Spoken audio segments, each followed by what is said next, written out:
Welcome to MarketPlay, the marketing podcast where we chat with small business owners and entrepreneurs all about what they do and how they got to where they are. I'm your host, Meryl Hathaway, and we're brought to you by Two Trees PPC out of Sacramento, California. So sit back and listen to our conversation as we chat all about business. And welcome to MarketPlay.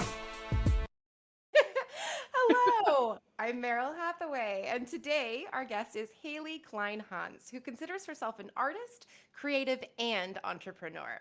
She was introduced to floating by Ryan Duey in 2016. Having no idea what it was, she showed up to this newly opened float center and fell in love with the tank. One thing led to another, and she started working at Cap Floats Sac as a float facilitator and worked her way up to the director of operations. In 2018, she approached Ryan with an idea. How about opening her own center in her hometown of Auburn and expanding the vision of Capital Floats to Placer County? Fast forward to 2020, Hailey was knee-deep in construction, shooting to open in April when COVID shut everything down. Capital Floats Auburn officially opened June 15th. Hailey enjoys working out, learning new things, being in nature, traveling, and making art. And I am so delighted to welcome Hailey to the show. Good morning. Hello, thanks for having me. Absolutely. Excited to have you. Let's get into the world of floats, but first, we're going to play our first segment called Getting to Know You, where I'm just going to ask you some this or that questions, all right? Cool. Okay. Cool. Tablet or laptop? Oh, laptop, definitely. Yeah? I got a Mac this year and it totally changed my life. I was like, oh my God, I'm a big kid. I have like a laptop and it's fun. It's like fun to work on it because it's so fancy. So it's your first Mac. That's very Yeah. impressive. Yeah. First Mac. Totally. Very cool. All right. Coffee or tea? Coffee. Coffee. I've Yep. always said coffee, and I have to say, as of like a week and a half ago, I'm gonna say tea. I'm trying Really? tea. Yeah, I'm like doing a new thing, just seeing how it works What? out. Wow. What kind of tea? So far it's been a turmeric ginger blend. Ooh, that sounds Yeah, delicious. which is actually really good. And then there's another one that's like more of a floral citrus kind of number. And I'm testing that Mm. out too. I've always been Mm. a pretty diehard coffee person, but I've always like had that little bit of extra respect when someone's like tea, and I'm like, wow, that seems harder somehow. I don't know It why. is. It's not as big of like a boost. I did a Yeah, coffee, like I got off coffee and then I got back on it this year and I'm obsessed with it now because I took the yeah, break. So the break's kind of nice, because you can like yeah. appreciate. Oh, it's so good. I'll be honest, I feel like it's probably just going to be a break. Yeah. So we'll see what You happens. never know. You never I know. know. Maybe it's just my new thing. Instagram or TikTok? Instagram. Although I think TikTok is hilarious. Yeah. I have seen some amazing animal TikToks.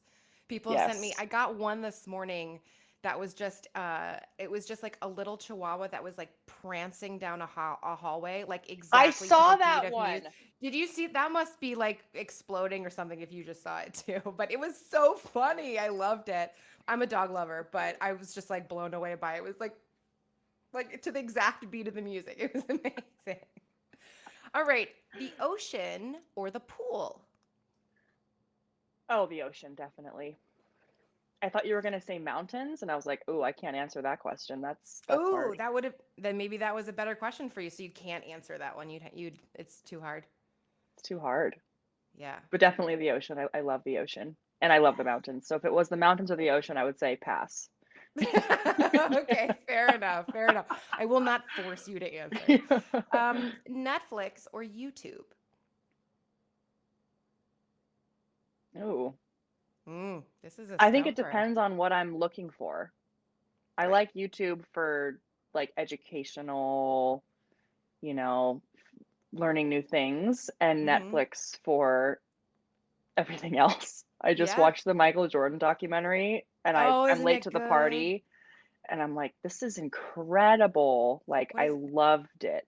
the Last Dance, right? Is Yeah. what it's called. Yeah, it's Yeah. phenomenal. It's like an 8-part series. It's so well done. Oh my gosh, I And couldn't believe it. I don't know about you, but I'm one of the unlucky ones that just I never made it to a game to watch him in person as a kid. I would have been a kid at the time, but I've always thought about that. Of like, I knew a ton of people that went to NBA games and stuff, and it's one of the regrets I think I have that like, I just wish that someone had forced me to go to a game as a kid because I just didn't follow Totally. basketball at the time. But like to see an elite athlete like that in person is, I mean, I think you just do it, whether you're a fan of a sport or not. Like that's something to behold. So getting the documentary is Absolutely. pretty great. Yeah. Yeah, the documentary was incredible. The electricity, like I can just imagine, like you can feel it even in the documentary, the electricity in the stadium when he's playing. It's like Yeah. palpable. It's so cool. Yeah. Yeah, I never saw Agreed. him either, Yeah. ever. There were One of those those little things. videos of the kids that went and they were like, "My mom asked me if I wanted presents or to see Michael Jordan." And we want to see Michael Jordan. I'm like, "Dang it, why wasn't I that kid? So Right? smart." Like, They knew it and I didn't. yeah. All right. Lastly, employee or employer? Oh, employer. Yeah. Yeah.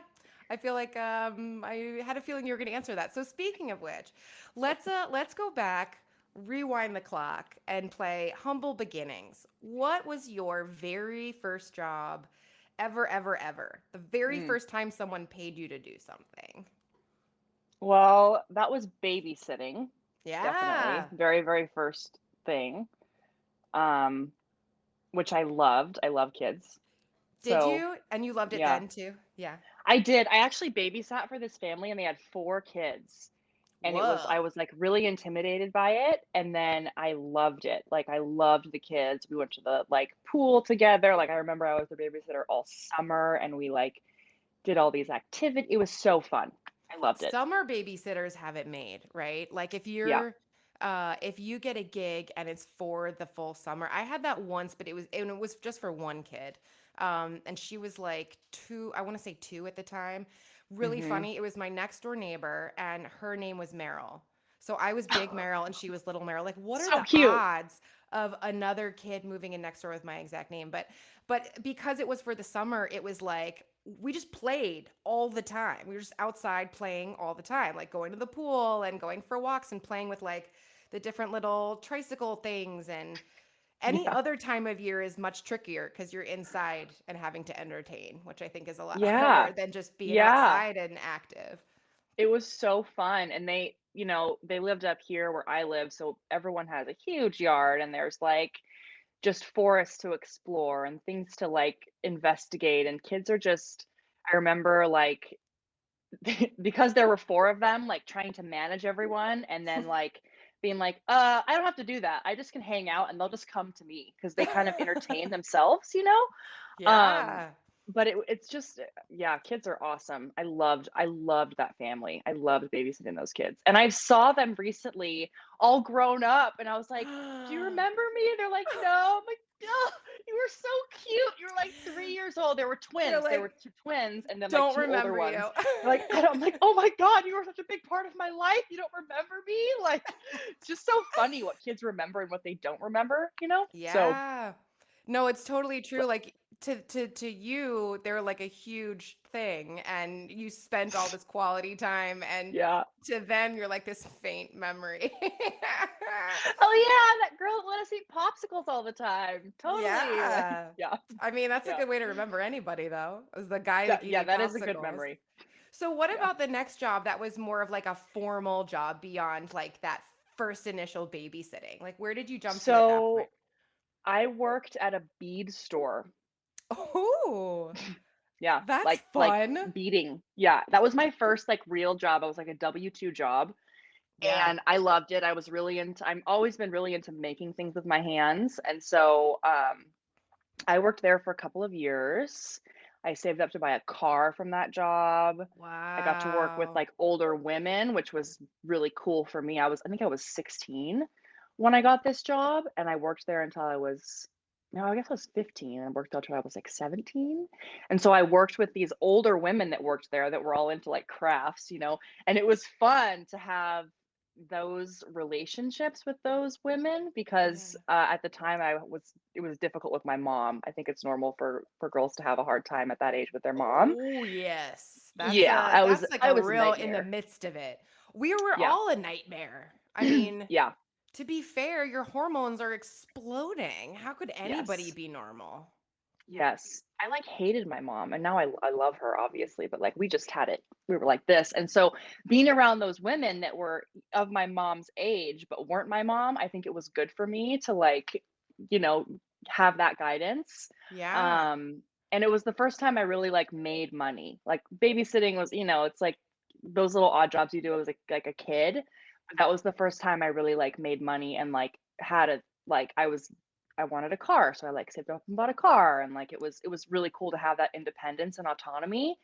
And then Yeah. I just like that was like independence has been my thing for that's the theme for me for sure. And that was one of Amazing. the first experiences where I really got a taste of that. Getting a car is a big deal. Like when you're It that age, you're like, is. I got a car. Like I'm yeah, Yeah, it's huge. I had a plan all along exactly I was able to get my license, and my mom helped me buy a car, but we got, it was a used car. It was like, I want to say $4,000 or something when she got it. It was an 89 Honda Accord LXI that had like flippy lights. It fancy. was the biggest deal to me. I was so grateful and so excited.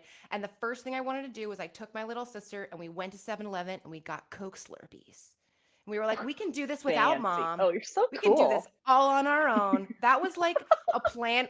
We had that plan for years. It was very well thought out. So when I say it out loud and it sounds so simple, I'm like, no, but it was like one of the it's an independence thing. It's being able to be out on your own. So if that's your theme, tell me or tell us, how did you end up where you are now? Well, I so after the bead thing and da da da, I taught yoga for many years. I Oh, like loved cool. that. I loved yoga and I got into teaching yoga and I loved the autonomy where I could like Yeah. teach when I wanted to teach and not when I didn't want to. And I was kind of I wasn't a great employee as a yoga teacher, but there is autonomy when you teach yoga. And I worked at Trader Joe's as well. So worked at a lot of different kind of a lot of different jobs, but Yeah. um one of the things that I've just always loved to be able to kind of get up and go whenever I want to. And that freedom for me was what I found kind of later with floating. Um, but one of the way that I got there, like the actual story is I met Ryan. He came to my yoga class. He was taking my classes and he Oh. was in SAC and I taught in Auburn. And it was like, I was like, oh, who's this guy? And he came up with all his friends. And it was like this like younger kind of like cool dudes that were coming up to my classes. And I was like, who are these guys? Like, what's happening here?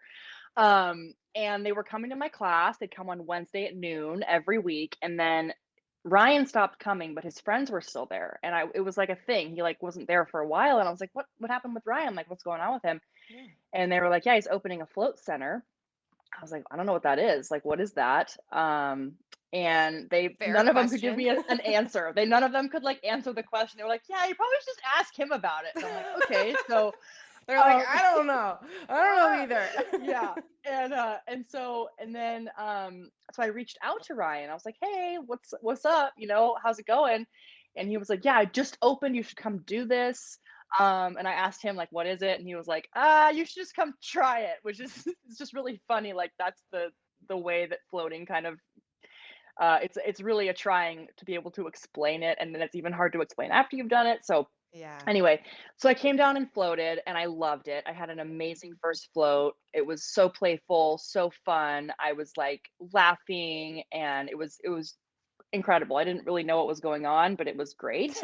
And I was like, well, I want to do this more. And kind of like one thing led to another and I wanted a change. So I like quit teaching yoga, moved to Sacramento to go to Sac State maybe, and I went to Sac State and then I started working at the float center. And to be honest, I worked there because I wanted to float for free. That was like my reason to float to work there. Oftentimes, why people work at places, I've thought about applying to free people many times just to get the Oh my discount. god. Yeah. Right? Lululemon. I'm like, how do I I get see that? you. I see you. We're Yeah. on the same Yeah. page. Yeah.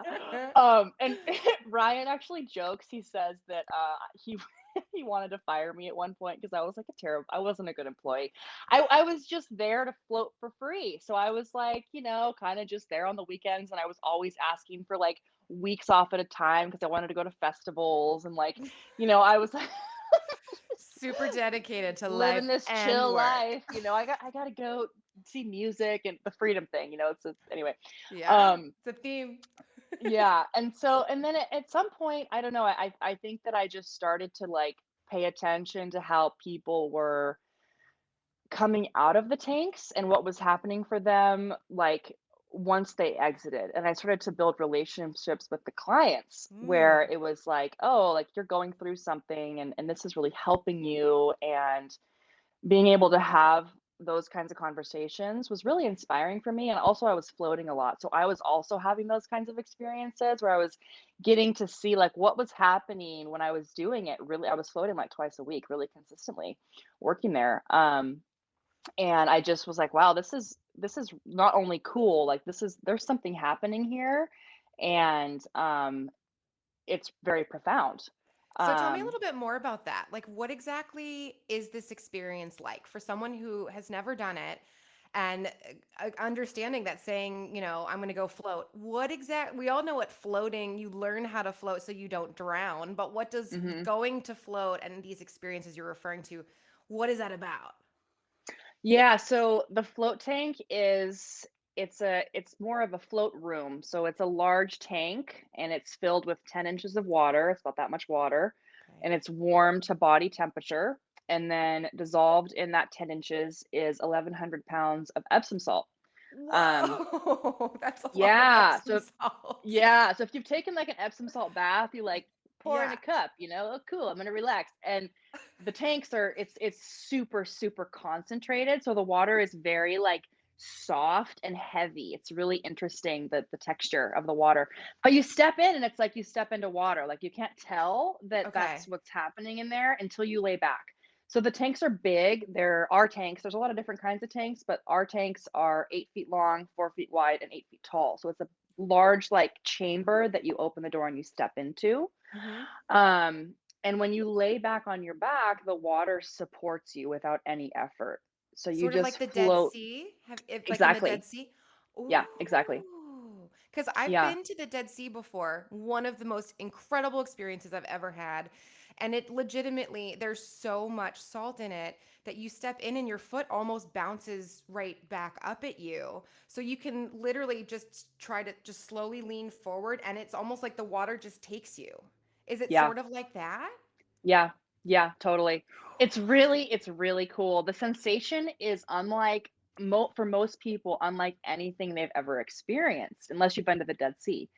Or Because Burning Man? I'm or just kidding. a Burning Man. I actually thought like Burning Man float tanks would be awesome, but the dirtiness is the issue with that. Anyway, Yeah, that could get real tangent. dirty real quick. Real gross. Uh, So what's but the emotional experience you're referring to? Because that sounds yeah. really, like you said, profound. Yeah, so in that environment, you have control of your lights and your music. So you can have the lights on, you can have the music on, you can turn it off. It's whatever you're comfortable with. Hmm. And for me, what I started like the first couple experiences were just be like, this is cool. Like I don't know where I am. I feel like I'm in space. I'm bouncing around, like, whatever. But then as I got more and more into it, I started to go more within myself. So I started to have experiences where I was like remembering things from my past that I hadn't thought about in a very long time, like memories that were painful or memories that were beautiful from my childhood.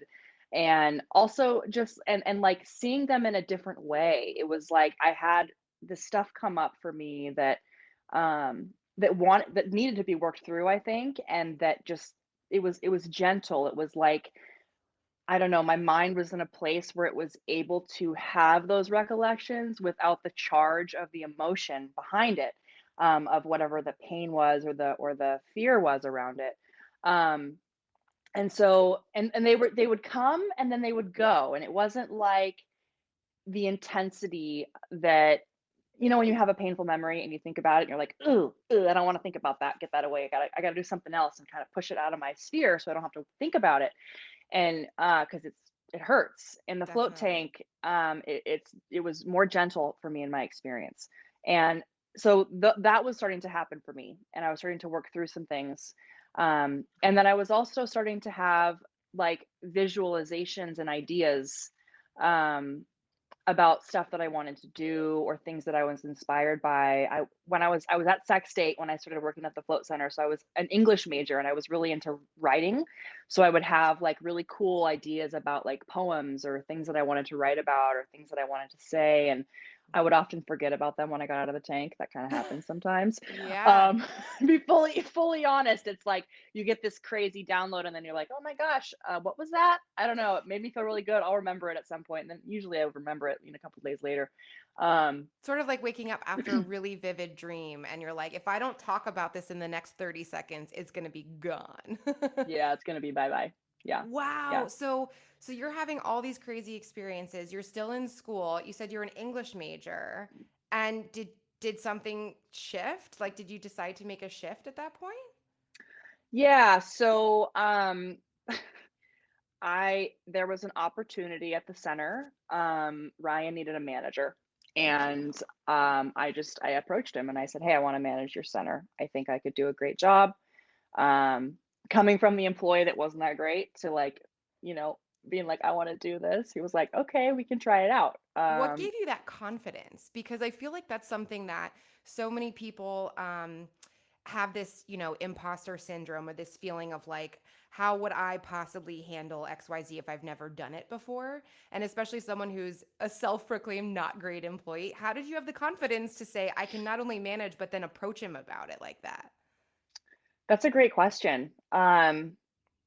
I think it has a lot to do with who Ryan is. Ryan is Mm, a very approachable, encouraging, and kind person. But I also think that I had a lot of support and I was talking to my friends about it and like saying, I want to do this, and they were encouraging. But I think also, um, I floated about it a lot, to be perfectly honest. I did. I thought about it a lot in the float tank. And it kind of got me, I was able to sort of like plan my conversation in there with him before I mhm. did it. And I did that. I know we all do that a lot. We're like, I'm thinking about the conversation that I'm going to have. And Yeah, that I don't think that, premeditation stage yeah, of like, yeah, yeah. And yeah. like really like kind of amping yourself up for that. I don't think that you need the float tank to do that by any means. Like we can do that uh, in any situation as long as like, uh, there's space to really talk yourself through it. But I did a lot of self-talk. I'm really big on the self-talk. So it was a lot of like, okay, like you're Yeah. worthy, like you're good at this, like you want this. These are the like things that you bring to the table that are of value, like, Yes. I so am learning how helpful that is. It's almost like you gave yourself like a mantra, yeah, to yeah, kind of. So that is, I've been told for years, but it's very powerful. And it I feel is. like it's a great way to build your self efficacy. Yes. It really is. The way that we talk to ourselves, like we have so many options, the way that we can like have that conversation, and so much of it is so automatic for most of us, where Yeah. we don't even realize that we have negative self-talk, that we're like, you know, pushing ourselves down with our own mind, and then we wonder why the world then occurs to us as pushing us down, because that's the dialogue that we are so accustomed to. That's all Exactly. we can That hear and that's cycle. all we can receive, you know, Right. like when that's the dialogue that's happening. And that's difficult. Changing that dialogue is difficult. It just Yeah. takes practice though, you know, it's one of those things where it's like, okay, like if I can build myself up, like what would be possible if I could do that instead of tear myself down? I It's know what that result amazing. is. It's amazing to think that that's all it really does take and how challenging it is, but that if you do it, Mhm.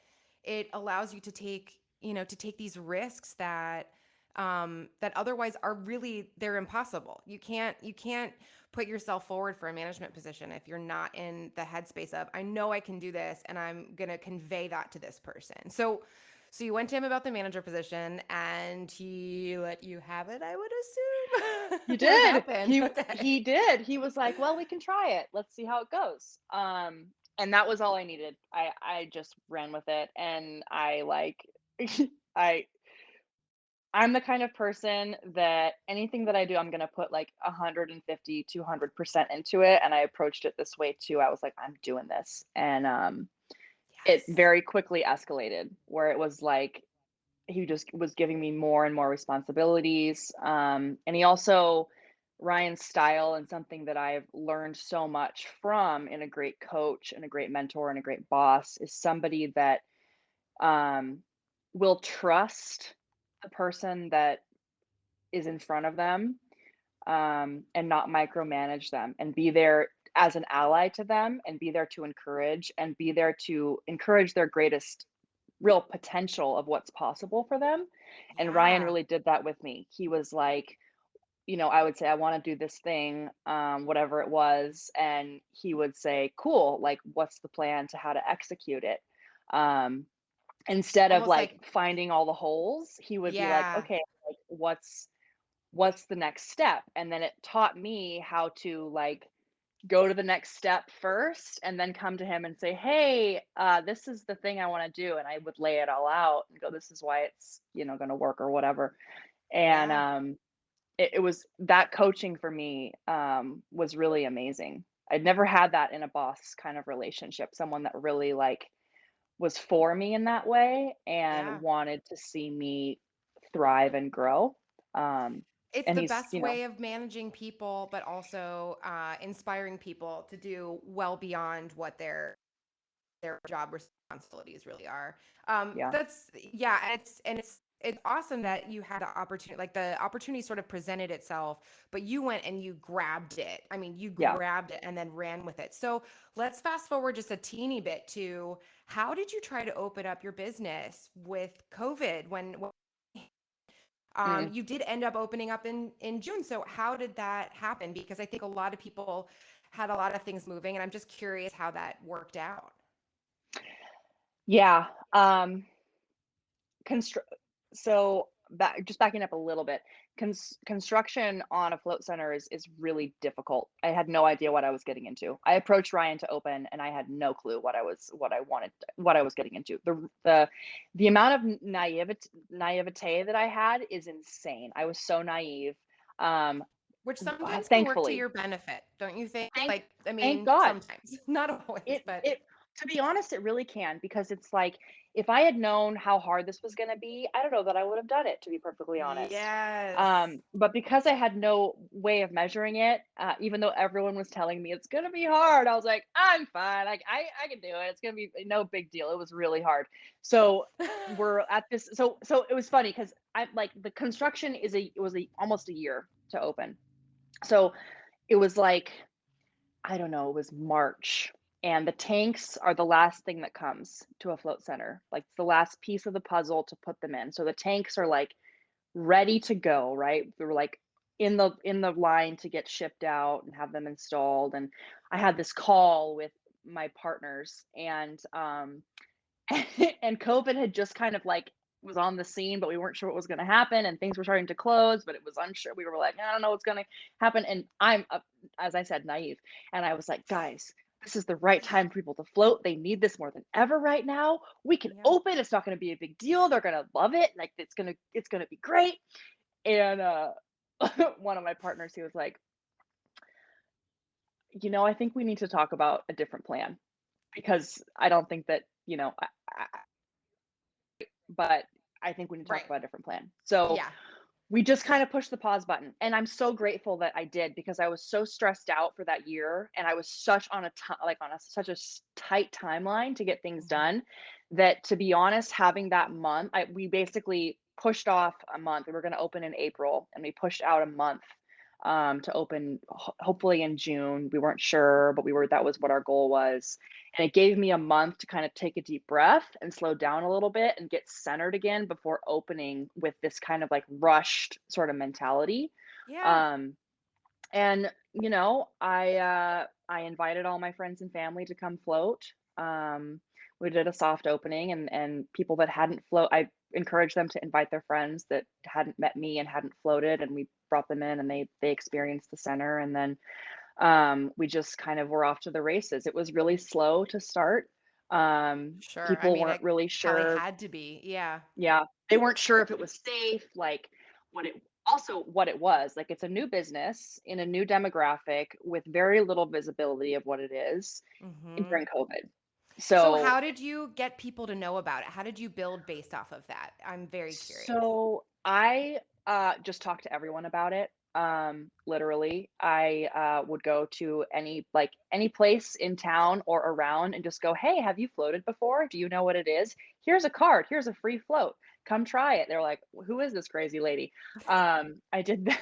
I did that. I did a mass mailer, which was like so janky looking back, but it worked. It got people in the door, and I Cool. just continued to kind of like I all of my like everyone that I knew, I enrolled them all in what I was doing. So it was like, "Hey, do you come float, come check this out, come do it, and then tell your friends." And I'd reach out to everyone like via my business Instagram. I would just like message random people that are in Auburn, like, "Okay, this is a person that has like some number of followers. Hey, do you want to come float at my float center?" They're like, "Okay." Um, Wow, so you did social media outreach as well, and it yeah, was almost blind, just so you were looking yeah, up people in the like locals in the area that had a certain amount of visibility themselves, yeah, and then you offered them comp. It's a lot of comp floats. yeah, yeah. I also I reached out to the newspapers. I reached out to the news stations. I was like, "Hey, you want to do a story on me?" Like, and they're like, "Okay." Um, And they said which yes? they said yes. I had Fox 40 Wow. News and also another morning show news come out, and I had a couple of articles in the paper, so that all helped. And then I like really grateful for the community that I'm in. I grew up here, so I know a lot of people, Hmm. and so they like the community really rallied around me to support me. It was like they brought their friends, they bought stuff, and it was like I said, it was slow to start. It was just me, and I hired one person, and I was working like 12-hour days on the weekends, Saturdays and Sundays, and then 6 days a week every day. And then the one person that I hired who's incredible, she's still with me, she's awesome, Selena, she worked in the morning, so I would have, like, mornings off, but I was working, like, 24/7 and then also, like, Wow. marketing and doing all the things, and it was insane. Um, You were wearing all of the hats. all of the hats. But you got it going. And otherwise, Yeah, it's the kind of thing that who knows if it would have taken off the same way if you hadn't pushed from all those, multiple angles. So, all that being said, it's obviously you're in this customer service space, right? Like, this is all about a customer experience. So, what do you feel like is the most rewarding thing about not only owning your own, business, being an entrepreneur in that way, but it being a customer service sort of position? so I love to create beautiful experiences for people. It's what I'm really passionate about, and, like, for example, on Valentine's Day, I like, this a couple months ago, I made, like, cards for everyone that floated with, like, a love note. I gave everybody a rose. I put chocolates in the room. We had cacao in the back to drink. I love that kind of stuff.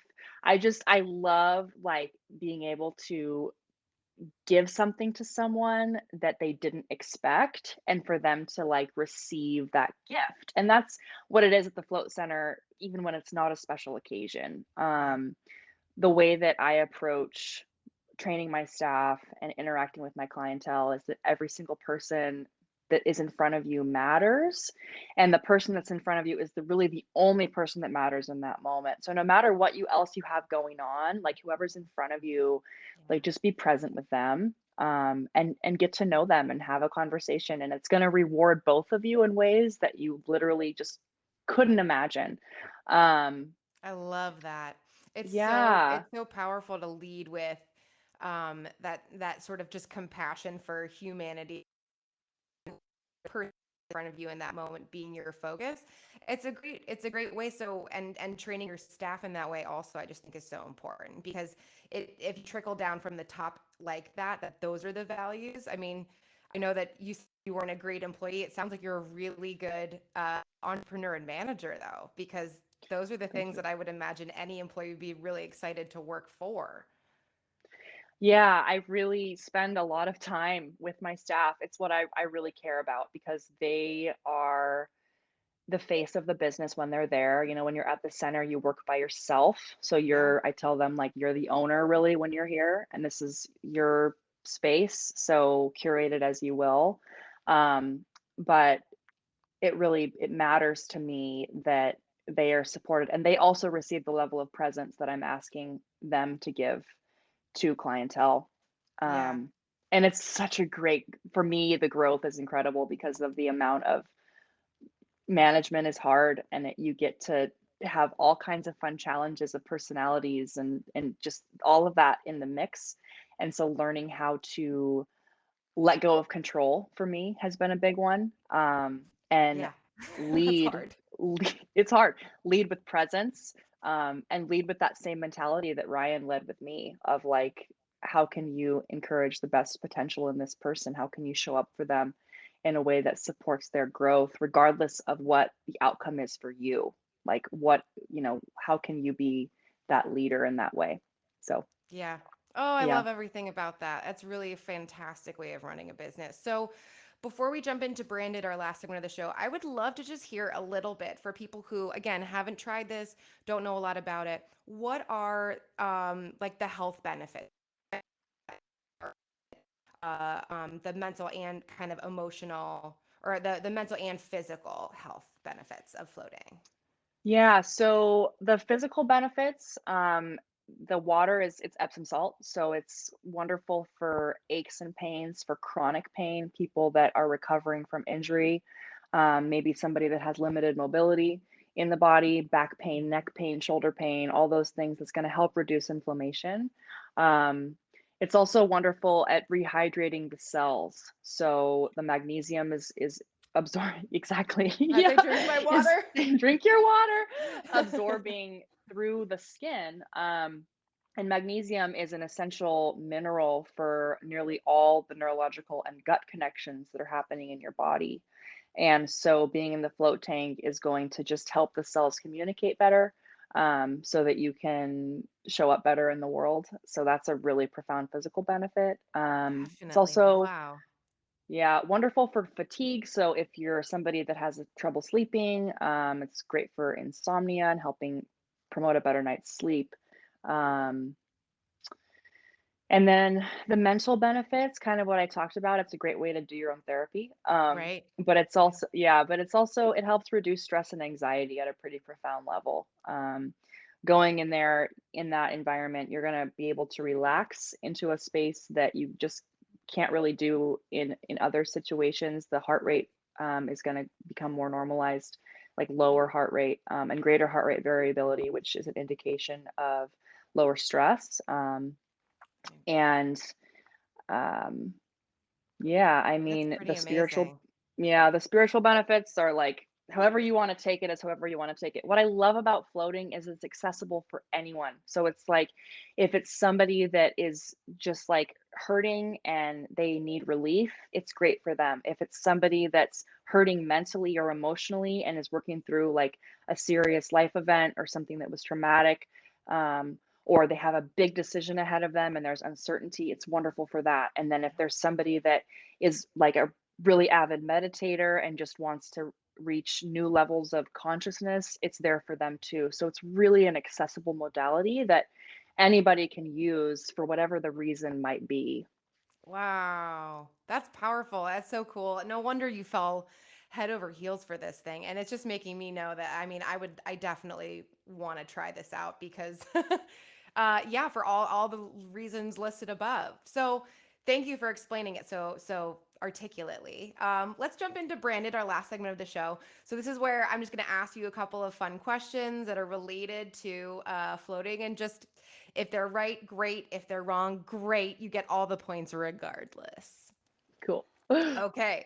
So first question, what year was floating introduced in the US? Was it A 1989, B 1954, or C 2004? 1954. Yeah, although it says that it took off really in the 1970s, which makes a lot of sense when you were talking about all the spiritual sort of like having these vision kind of things. I was like, ooh, that is so 70s. It's a funny story if anyone wants to dive into the history of floating. It's quite interesting and a bit weird, but in a cool way. Yeah, but Yeah. weird in like the best way. And then I will Yeah. also just note that in the Middle East, they've been doing floating practices forever, like forever, ever, and ever. But this specifically was how did it kind of like get started in the U.S. So Yeah. yeah, in different countries, they've actively been utilizing these benefits for a long time. All right, number two. Why does temperature stay between 93.5 and 95 degrees? Is it A, to keep you warm in the tank? B, to allow your limbs to fall asleep while you're floating? Or C, to maintain your skin's temperature and improve absorption of Epsom salt? C. Yep. Yeah. Yeah. Also, I thought this was really cool. It's so your skin's temperature, which I didn't Mm-hmm. think about. I always think of like body temperature, but your skin's temperature. And then it says, so you lose track of where your body ends and the water and the air begin. Yeah. Yeah, so the tanks are engineered. I know it's wild. The That's so tanks are cool. engineered to like the water and the air above you to match your skin. So it's really easy for you to lose that connection of where you end and the water begins, which Trippy. creates a level, yeah, of like spaciousness that is pretty profound, hard to explain, but really cool. Yeah, Yeah. that just sounds it's fascinating that and I just again, I never really think about what temperature my skin is, but when I Hmm. think then to equal out so that the air and the water, it just yeah, I've got to try this. It just sounds fascinating and Yeah. really again just that having been in the Dead Sea, I know a little bit of how I mean it just feels bonkers the first time. I don't know a better word than it just felt bonkers. I was like I don't understand this, but I love it. So it just sounds so similar. I yeah, I'm excited to try it again. All right, and last question. Who first developed tanks in the US? Was it A, Muhammad Ali's trainer Angelo Dundee? Was it neuroscientist John Lilly? Or Frank Lloyd Wright? It was John Lilly. Yeah. Yeah, that works. Weird dude, but genius. Again, weird Yeah, in all the good ways, right? Is yeah, there anything yeah, else I should know about how weird he yeah. was? Well, if you do research on John Lilly, he was a bizarre guy, but fun little fact, the people that first designed his tanks with him actually live in Grass Valley. Oh, Um, no way. yeah, Wow. so yeah, so their names are Glenn and Lee Perry. And Lee actually just passed away like a month ago. She was like, I Oh, think 80 something. But yeah, amazing couple. And they worked with John Lilly to design the first tanks. So kind of amazing. cool. Yeah. Very, very cool. So, and I got all of the information from actually Seattle Times, which I thought was interesting, and a site called Urban Float, where they had a whole bunch of different statistics that were very interesting. But I did not know that fun fact, and that's really cool. And Yep. I just want to, Haley, if there's a way that people can find the floating center, do more research, or if they want to reach out to you, what is the best way for them to do that? So our website is capitalfloats.com. They can follow us on Instagram at Capital Floats Auburn. If you're in the Sac area, the Instagram is at Capital Floats. Um, yeah, those are really the best ways. Website and Instagram, that's where we're most active. Okay, and then to finish up, is there anything else that you want to let people know? Um, well, come float, you know? I think Just it's give it a try. give Come it a give it a try. try. It's something that for people that it can feel a little confronting, you know, to go into a situation that's so unique and so different. But Yeah. what we really strive to do is provide a welcoming environment where people feel safe, and that's really important to us. And the float tank it's like it's just a safe, loving environment.